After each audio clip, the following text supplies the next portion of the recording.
me as a chef, I was the executive chef of two locations in Harlem, New York. One was the Cecil, which won Best New Restaurant of the Year for Esquire magazine in 2014. And then I'm the executive chef of Minton's Jazz Club, a legendary jazz club where bebop was found in Harlem, right next door. But now both places are merged. So the food that we cook is Afro-Asian, so the study of the African diaspora with Chinese and Vietnamese cooking notes. It's all about the focus of the migration, on how forced migration happened around the world. In African, Afro-Asian cooking, I would say the mirepoix that I've created is onions, garlic, bird's eye chili, onion, garlic, and ginger. So onion, garlic, bird's eye chili, and ginger. Every dish is formed with that base. And then we build flavors on top of flavors on top of flavors. So you see a lot of spice and you see a lot of spices. Some of the signature items like oxtail dumplings, feijoada. There's a lot of rice and grains. I would say the focus of where I'm going now in my career is I'm focusing more on rices. I think rices are the new ramen. You'll see me talk about that a lot this weekend at World of Flavors. And every rice I'm talking about is an origin of rice, so where rice has come from. So every place in the world has an origin of rice or a grain that was the crop that was really pushing the economy in these areas around the world. So I'm working with Glenn Roberts at Anson Mills and bringing back a rice that hasn't been on the table for over 100 years called Glamorinia.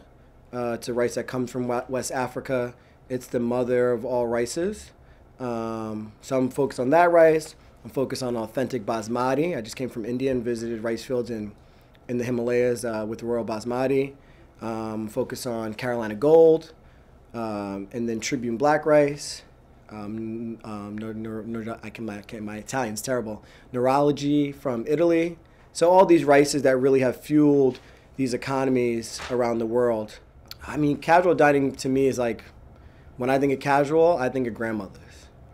Like every chef wants to be a grandmother. So you're going back, your grandmother's cooking super casual, but at the end of the day, it's this most flavorful food you've ever had in your life. So that's what I think about casual. And I think about everybody eats casual.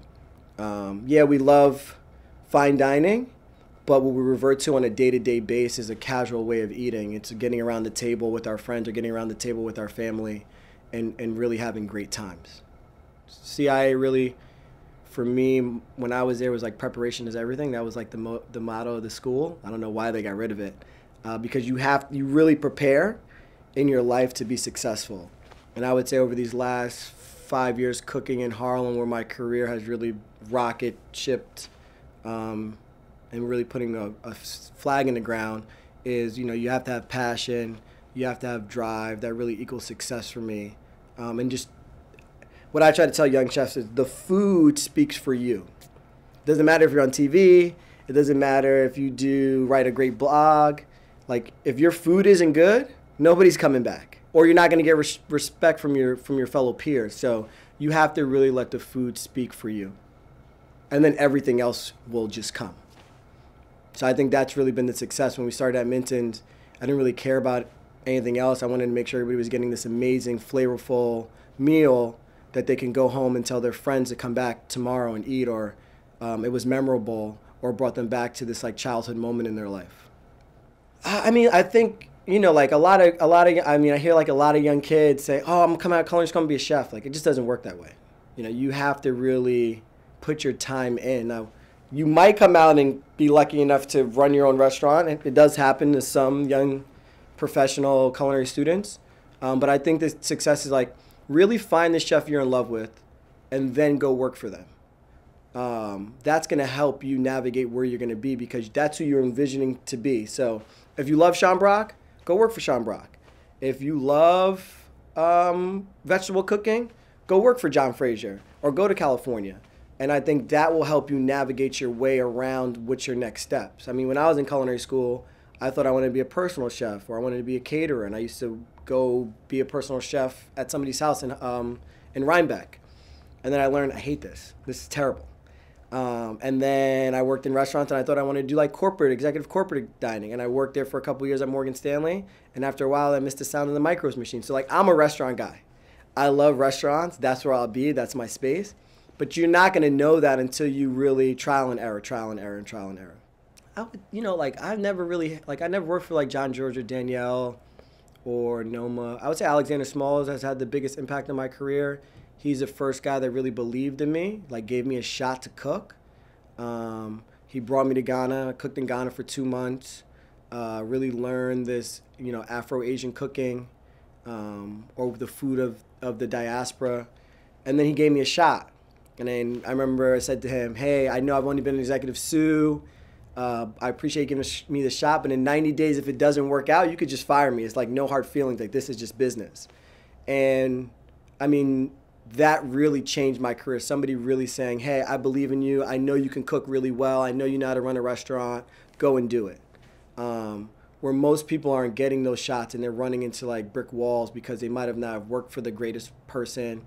They might have just worked in these restaurants that have done well, but don't have the credentials to potentially do it. So I try to do the same when I'm hiring sous chefs or people underneath me, just giving somebody a shot. And if you fail, you fail. So yeah, Alexander Smalls is definitely the guy who gave me a shot.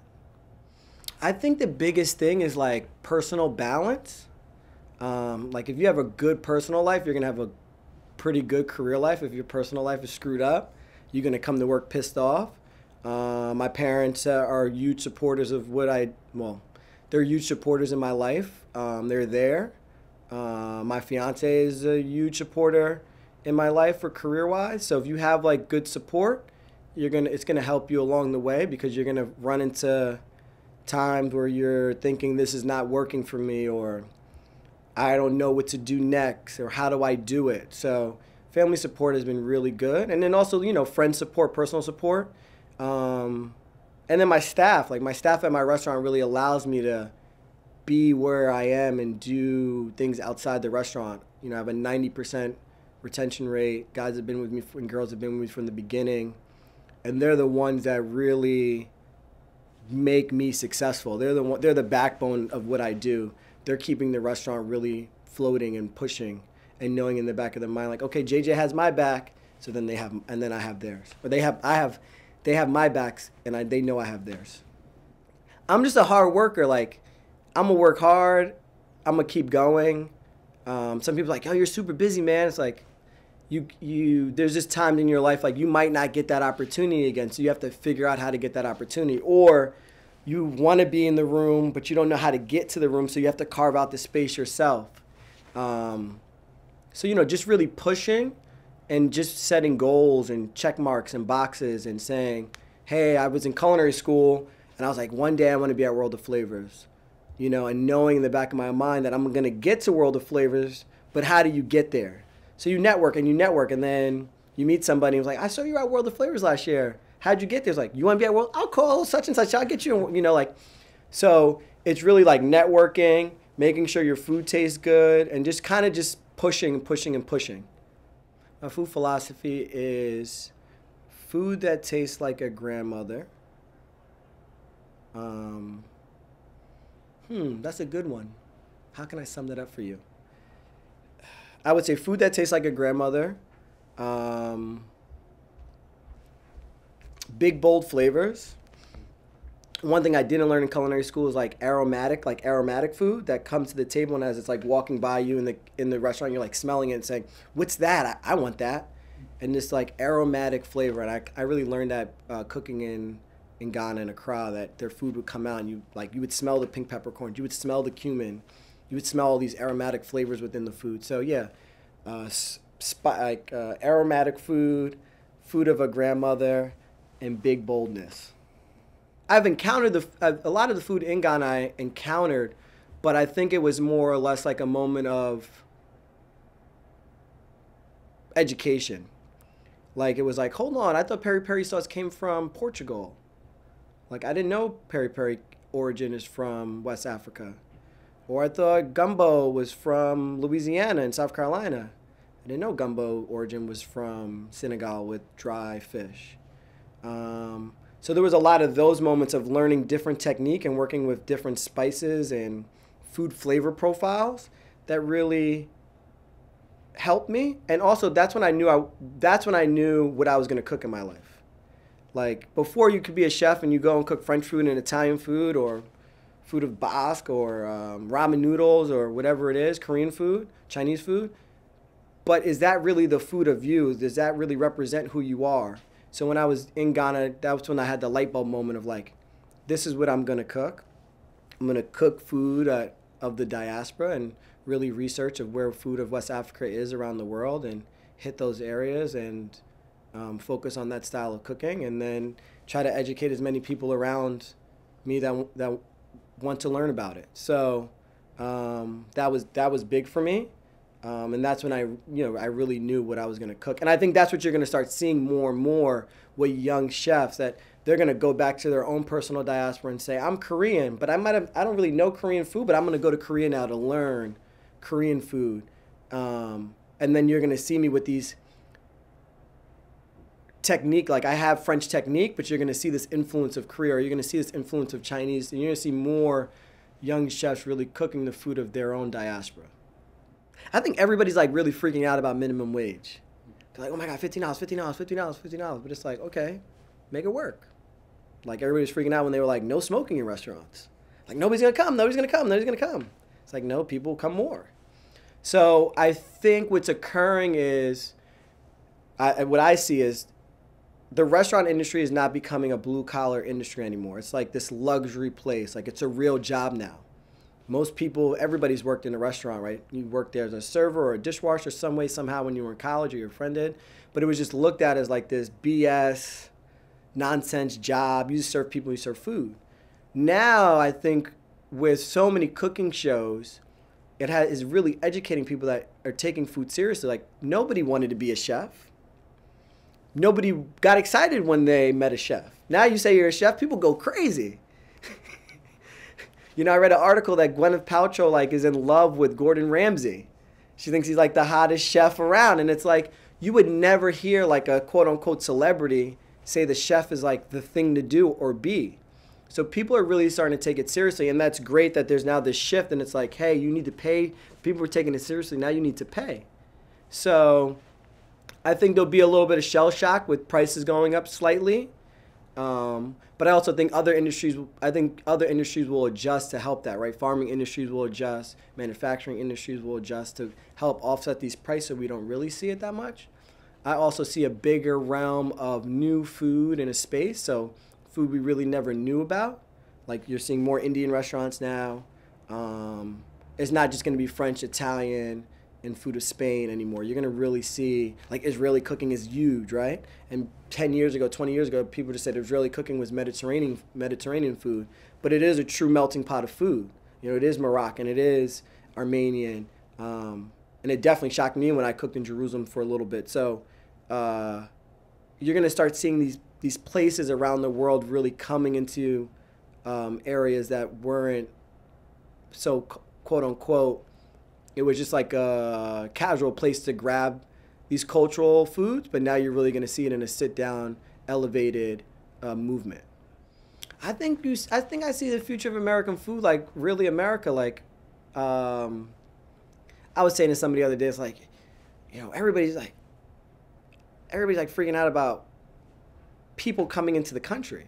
It's like people have been coming in the country their whole life, and it just happens that it was Italians coming in, it was Irish just coming because they were having problems in their country and they needed to flee somewhere.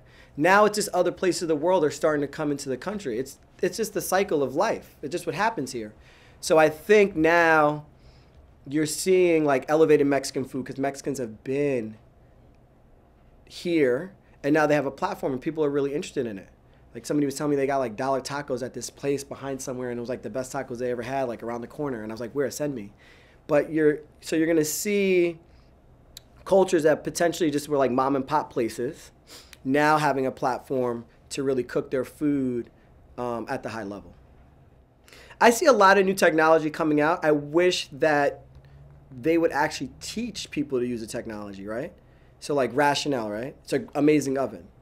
They send the rep out once and then you forget everything. It's like you have to go back to school on how to use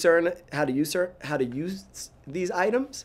I wish that they created them a little bit easy for us to use. Like it was just like a dummy approach situation to certain new technical items. But no, I love technology in food. I think it's a great way, and I don't mean like technology like in the way of like molecular technology, in the way of like you temp your chicken stock and it locks it into a log for you and says this chicken stock was temped at 1 o'clock, and then you go back and temp, now it's below 41 degrees, and then you put in the walk-in and it's there, and it helps, you know, foodborne illnesses and all these areas that are concerned for the health department. So maybe the health department creating something easy for chefs to use versus us freaking out when they come to the restaurant. So I'm a community guy. So what we do above us at Cecil and Minton, there are tenants that were homeless and they came off the street and they have permanent housing. So there's 89 tenants. So we feed them once a week. We give them a Thanksgiving style meal once a week on Wednesdays for them to have like a logistical real meal. So they're not just having City Harvest drop off, or they're struggling to get these meals. So we give them a full blown out meal, some from food scraps, some from our purveyors like Schooner Bay Salmon has sent things, or D'Artagnan has sent chicken. We do that. That's one thing we do in the community. And then I also hire from the community. So 90% of my staff is from Harlem, Washington Heights, the Bronx. So 90% of them are from the community. So, you know, that is a way of, I think a lot of chefs are like saying, well, there's no cooks, there's not this, but they're just looking in the wrong places. If they look in their community, they can get tons of help. And I'm not just saying like, because it's a poor, like it's a poor community, that's where you need to look. Like it doesn't matter if the community is rich or poor, there's people in that community that need jobs. So that's what we really focus on helping the community strive. I would say when I was in culinary school, a chef said to me, if your haircuts were as good as if your knife cuts were as good as your haircuts, you'd be really good. And I was like, at that time, I didn't understand what he was saying, but it makes sense. You go to the barber shop and you're like, make sure my hair looks like this, do this, and you're like super anal about it.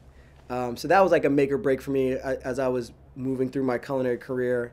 I would say being on Rocco's dinner party and winning that episode really helped me get to find Alexander Smalls at that point and being executive chef at Cecil, because I was applying for jobs and I wasn't getting hired and I didn't understand why. I felt like I had just as good enough resume as everybody else. So I was at that point in my career, I was like, am I in the right space? How do I get to this next step? I would say make or break for me was like being on Forbes 30 on the 30 list in 2013. That really brought a lot of awareness my way. And then getting a nomination for a James Beard Award, just nominated for James Beard Award, semi-finalist, really opened up a lot of doors and respects to peers that I potentially never would have gotten. I would just say a break. 2012, 11 and 12 was hard for me. I was just trying to find a next step, and I was really going to leave the restaurant industry. I didn't know what to do anymore. I just felt like I was staying so constant, and I wasn't getting that next step to really be able to cook or pay back my Sally Mae loans. So yeah, that was a 2011, 2010 was hard because I just was feeling like I was in the same space over and over and over, or only getting the same opportunities. I think that a lot of people have to kind of leave their comfort zone, right? So before you just went to Chicago, New York, San Francisco, those were all the high restaurants where to cook, the best chefs in the country. Now you can go to Charleston, Nashville, North Carolina, like small nook and crannies, and work for some really good chefs. And that job posting might be there, and you might say, I don't want to go work there. But if it's only 2 years of your life, and you need that experience to kind of get to that next step. So you got to step out on a limb a little bit and really push yourself. You can't just think, well, I'm in New York and I'm just going to work at all these restaurants in New York. It's like, okay, after a while, you're not getting that opportunity, but you have all this technique from New York City that a chef in North Carolina or South Carolina would love to have. And you might be able to pave your way in that community. So really looking at the landscape around the country, and working in other places. And I never thought like going abroad would change the way I cooked or looked at food. I used to be like, oh, I want to cook Italian. I can go work for Michael White. You know, like he's cooking great Italian food in Maria. But it's just a different structure. You're really you're really in that origin. You're really in it. It's really opening your eyes. People are really touching you in different ways. So if you can go abroad in like your young ages in your career, when money and romance and family don't really matter, do it. And it's gonna be scary. Like I'm not gonna tell you it's not. Like I went to Ghana. I got all these shots and everything. I was there for 60 days. I didn't get paid. I lived off like small little savings account. And luckily I didn't have to pay for housing. I stayed in the hotel. But it was like it was like the best experience of my life. Now you see me every year. I travel somewhere new. I was in India this year for 12 days. I was in Jerusalem last year for 12 days. I was in Singapore for 12 days. So I'm always abroad trying to understand food in a different landscape. And I think that's where a lot of people get lost, or they have those ignorant moments where they don't really need to. So as a young cook, go abroad. Say, I love the favorite place you want to be. Like, I want to go cook in Mexico, go to Mexico. I want to go to Italy, go to Italy. You know, you got to get a visa in some of these places, but go, do it. Don't be scared. It's going to be scary, but don't be scared. So my next destination is definitely is a rice and grain concept called Ingrained. I feel like that's going to be an impact moment on the culinary world. Really taking the most casual ingredient and elevating it.